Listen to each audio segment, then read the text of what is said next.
Hey guys, in this video we're going to take a look at how you can enable or disable call alerts playtone when call connects on the Samsung Galaxy S22 series. First, let's go back to the home screen by tapping on the home button at the bottom of the screen. And on the home screen, open up the phone app. Next, tap on the option key at the top and then tap on settings. In settings, go down and tap on call alerts and ringtone.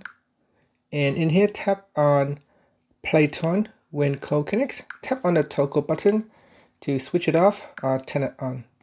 Now, if this is on, then when you are making a call, you can see that it will make a tone. Just try it again. I'll put on loudspeaker so you can hear it. Call to the number dialed.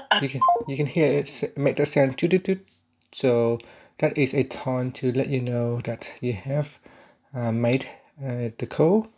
And finally, tap on the home button to go back to the home screen. Thank you for watching this video. Please subscribe to my channel for more videos.